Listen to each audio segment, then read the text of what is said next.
Good evening and welcome to this presentation, which is under the I Am Alive campaign presented by Anubhav Fight for Justice, a registered NGO in Kolkata, India. And we are celebrating the International Men's Day today uh, on the eve of the International Men's Day, which is celebrated all over the world on 19th of November every year.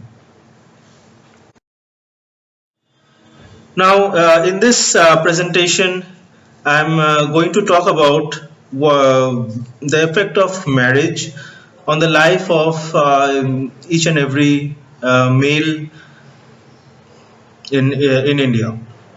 So here I'm going to present the agenda. So first of all, what is marriage? What is the purpose of marriage? What are the marital laws in India and how they are misused? Then some quotes from different organizations which take care of the various laws. And finally, there will be a question to the audience.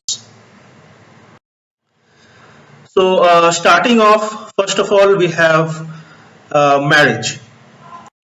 What is marriage? Marriage, as is defined, is a socially or ritually recognized union or legal contract between spouses that establishes rights and obligations between them, their children, and their in laws. Now, one thing that has to be noted here is rights and obligations. So, there are both rights and responsibilities that need to be carried out between the spouses. There have been many contradictory views over rights and obligations. However, the most highly acknowledged ones were coined by Edmund Leach, who was an anthropologist. Now let's see at what Mr. Leach says. The top six rights are recognized by Edmund Leach and put down as marriage is required to establish a legal father to a woman's children, to establish a legal mother to a man's children, to give the husband a monopoly in the wife's sexuality, to give the wife a monopoly in husband's sexuality, to give the husband partial or monopolistic rights to the wife's domestic services and other labor services, and vice versa, to give the wife a partial or monopolistic rights to the husband's domestic services and other labor services. Now, these are the various obligations. Now, what is the sole purpose of marriage? Let's see what the Bible says. The Holy Bible says that the God destined marriage to fulfill six important and vital functions. When we understand them, we will be better able to honor marriage. The first one is companionship. True companionship grows out of a oneness of spirit. This occurs when in marriage, when both the husband and the wife can say, "My spouse is my best friend." Can two walk together except they be agreed? Enjoyment. The principle behind enjoyment is self-control. Marriage is honorable and precious in all, and the bed should be kept undefiled. But whoremongers and adulterers God will judge. Third one is completeness. God designed Eve to complete that which was lacking in the Adam's life. Now,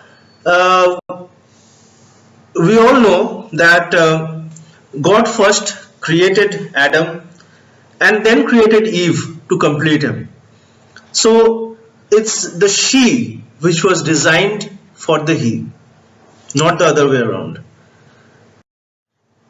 Fourth is fruitfulness. God's first command in scripture is this: be fruitful, that is, bear fruit and multiply and replenish and fill the earth. The very nature and character of God is to multiply life, whereas the nature and character of Satan is to multiply death. Protection. A husband is to protect his wife, and a wife has to protect the interests of her home, that is, her husband's home.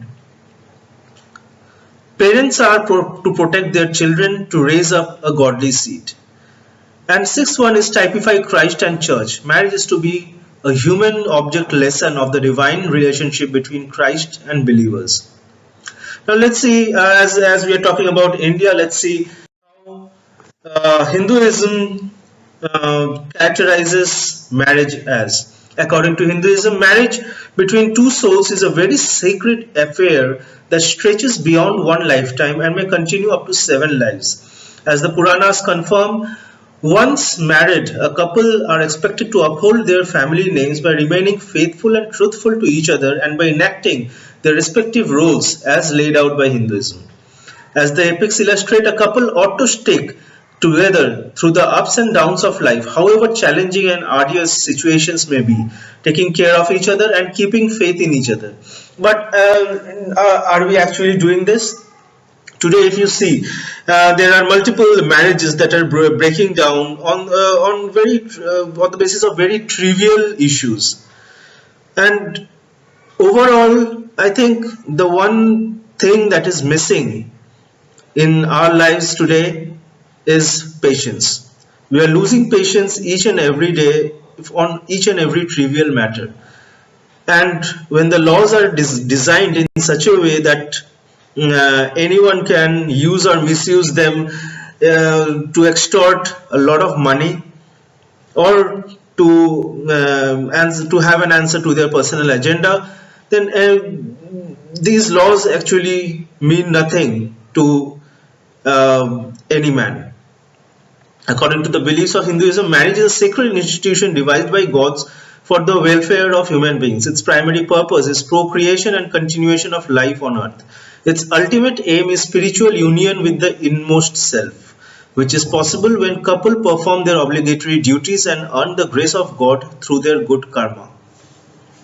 Now, for Hinduism, there are some common duties and obligations that have been delineated as the purpose of marriage. First one is, and the most important one, is to participate in the creation of progeny. Next, to work for the welfare of the family members. Next, respect the Hindu dharma and traditions by performing the obligatory duties, various sanskars and rituals. Fourth, serve the gods, earthly beings and ancestors, and the dependent parents and relationships. Look after each other through thick and thin, and assist each other in their spiritual progress and work for each other's salvation. So it's a give and take relationship. You give me something, you take something from me. But what are we seeing today? Today it's for men it's only the give, for women it's only the take. Now, how can we define the rights and responsibilities and divide the rights and responsibilities in such a way that only the rights are given to the woman and only the responsibilities are given to men? Can rights go alone without any responsibility? In the recent times, we have seen many movements carried out and by women, for women, as they say. We don't believe it. Anyways, they call my body, my choice. Well, your body is your choice, then my body is my choice as well. For men, it's only the responsibilities that are being captured. The rights, the choices are all given to women. If you give only rights to women and only responsibilities to men, there will come a time will come very soon when men will give up all those responsibilities and ask for rights. We are here as an active participants of the men's rights movement because we know and we have come across these situations, and we have come to know that we cannot take the responsibilities anymore if we don't get the rights. I think the time is not the time will soon come when others like us will also reach the end of their temperament, the end of their um, sacrifices, and finally come up to define their own rights. Moving on, the marital laws in India. Let's see how these marital laws survive. First, the most important, IPC section 498A, that is Indian Penal Code section 498A. It's a criminal law. Only a husband and his relative can subject a woman to cruelty. Cruelty is causing grave injury, mental and or physical harassment, unlawful demand of property or valuables, and wife can file a case at any time after marriage, even after 20 years of staying apart. Now let's see how the 498A industry survives. With any man who is being charged under this particular section, for every single charge, for every single case, the lawyer charges somewhere between rupees 1 lakh to rupees 5 lakhs. For bail applications, etc., you have to spend about from rupees 10,000 to rupees 1 lakh per person. And for each and every case, we see that the amount asked by wife is varies somewhere between rupees 10,000 to rupees 1 crore. Although for most of the so-called educated class people, educated class women, they don't agree, or they don't agree, they don't uh, ask anything between rupees 25 lakhs, and that is 2.5 million. IPC section 406, it's again a criminal law. Breach of trust can be caused only by a husband. Mainly revolves around Stridhan, and this Stridhan is gifts given to the wife. Okay, that is how Stridhan was defined, but today Stridhan stands for gifts given to husband, also becomes Stridhan. And at the end of it, after all that Stridhan is given back to the wife, the husband becomes bankrupt, literally. All the gifts and all the property things, or everything that he gets in the marriage is all given to the wife. It's called Stridhan, which Stri is actually means wife, and Dhan is property. So Stridhan is, so every gifts given to husband also is a wife's property. Again, income for the judiciary, the government, using section 406, lawyer charges rupees 5,000 to 10,000, and if you fail to give Stridhan, you can be jailed for up to 3 years, or be handed over a fine, or both. And amount asked by wife for withdrawal is it varies anywhere between rupees 10,000 to rupees 50,000. And also there are certain exceptions where wives also ask for more than 30-40 lakhs. So we don't have much time here, so I'll stop at this one. PWDVA, which is the Provision of Women for Domestic Violence Act, only applicable to a wife. Domestic violence it is assumed while framing this particular section. What is assumed is domestic violence cannot be caused by wife. Domestic violence cannot be caused by or to either mother-in-law. If given a residential order, husband cannot live in his own house. Again, husband becomes bankrupt. Income, lawyer charges between rupees 10,000 to rupees 5 lakhs. Cases may go on for 15-20 years. Amount asked by wife for withdrawal will be anything between rupees 1 lakh to rupees 50 lakhs.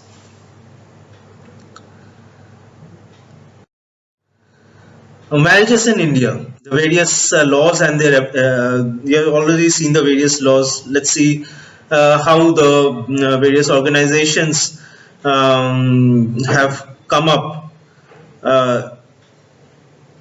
with those. The Law Commission of India, in their 243rd report, they have said that a serious relook at the entire provision of 498 is warranted by the legislature. It is also observed that by misuse of this provision by women, a new legal terrorism can be unleashed, which is already there. and the Supreme Court has already termed this section as a legal terrorism. Providing exaggerated versions of a case and the tendency for over implication of husbands' families by wives is noticed in a very large number of cases. Now, in 2012, these are the following directions that are given to the police. FIR should not be registered in routine manner, however, it still exists today. Police should scrutinize complaints carefully. Police does not have any work of scrutinizing; they just get a case and get the guy arrested. No case should be registered without prior approval of 498 for 498 or 406. Arrest of main accused can be made only after thorough investigation. Forget about this, because the only investigation that takes place in India is the police will go to the girl's family and ask them, okay, this is the this is the FIR that you have lodged, and let me know if they will read through the FIR, that is the first information report. They will read through it line by line and ask them, is this true, is this true, is this true? So that's all the investigation that the police does. Arrest can be made only by approval of ACP DCB. Forget about this, because even after the Supreme Court had directed the police, I think sometime this year itself, and even after that, arrests are taken care of in a routine manner. Even now, men and their, I mean, husbands and their families are arrested at night, maybe around 2 a.m. or 3 a.m. without any prior investigation, without any prior justification, without any approval from anyone. As per the 243rd report of the Law Commission, for 2011, they have seen that about 3,39,000 cases are lodged under Section 498A that were pending in various trial courts, and 29,669 cases were pending under Section 304B of IPC. 304B is nothing but dowry deaths. The conviction rate at that point was 21.2% for 498, and for 304B it was 35.8%. The one thing that needs to be noticed here is that whenever a woman dies, or a woman commits suicide, it is assumed by default that it is a dowry death, that the husband and his family had asked for dowry and had been torturing this girl for years or months or weeks or whatever, and so the girl had no other escape and had to commit suicide. But when the same happens to a man, when a man commits suicide, no one bothers. No one even bothers to ask their family members, what was it? Did you have any clashes? Did you have any ego clashes? Did you have any problems within yourselves? No, nothing.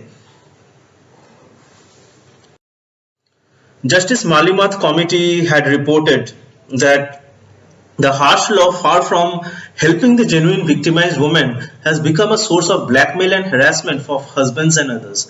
Once a complaint is lodged, it becomes an easy tool in the hands of the police to arrest or threaten to arrest the husband and other relatives named in the FIR without even considering the intrinsic worth of the allegations and making a preliminary investigation. When the members of a family are arrested and sent to jail with no immediate prospect of bail, the chances of amicable reconciliation or salvaging a marriage will be lost once and for all. And that's what actually happens. If you see a woman sends her husband and the entire family to jail, do you still believe that the man would be in a position to take back that wife, to take back that woman as his wife, to continue with the marriage? No. Because once you have charged your man with a criminal case, you have stamped on your husband as a criminal, no man would be wise enough to, or no man would, I would rather say, no man would be fool enough to continue with that marriage. And more often than not, as I said before, as a tool of extortion, more often than not, it is seen that in all these cases, the women and their families ask for compensation, which can range anywhere between 2.5 million to even 10 million rupees. The pragmatic realities have to be taken into consideration while dealing with matrimonial matters, with due regard to the fact that it is a sensitive family problem which shall not be allowed to be aggravated by overzealous, callous actions on the part of the police by taking advantage of harsh provisions together with its related provisions in the Criminal Procedure Code. Now, yes, the police have the authority to arrest anyone, but just because you have the right, does this mean that you will have to arrest someone? Just because you are given the responsibility of arresting criminals, does that mean that anyone who gets reported is a criminal? In marriage, men and women get married for all the purposes that I have shown you earlier and should strive to get their goals accomplished. But what do we get? A financial and a mechanical relationship, a financial transaction and a mechanical relationship in the name of marriage.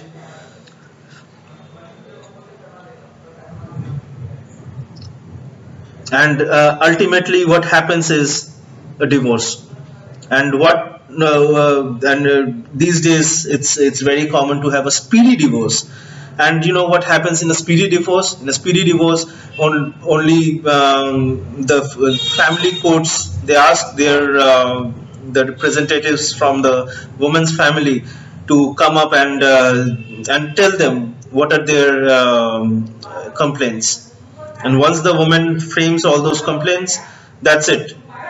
No one even asks the particular man that whether these things have actually happened or not. They will just listen to the woman and grant them divorce, and along with that, they will also have a particular, a breakup of different under different heads. They will say that this much money will be required as the alimony.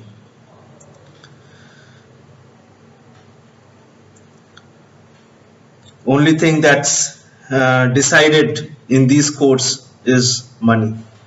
Ultimately, it comes down to men earn the money and women steal the money with the help of laws and lawmakers. Now, don't you think this is kind of a reverse dowry? Well, dowry is bad, very well, we know, but so is reverse dowry, because in dowry only man gets the money, but in reverse dowry, the entire jurisdiction, the courts, the government, everyone gets their share, and so reverse dowry is not a crime here. Only dowry is. So with that, I come to an end of this particular with a question: society, where are we headed? Time to think. Thank you.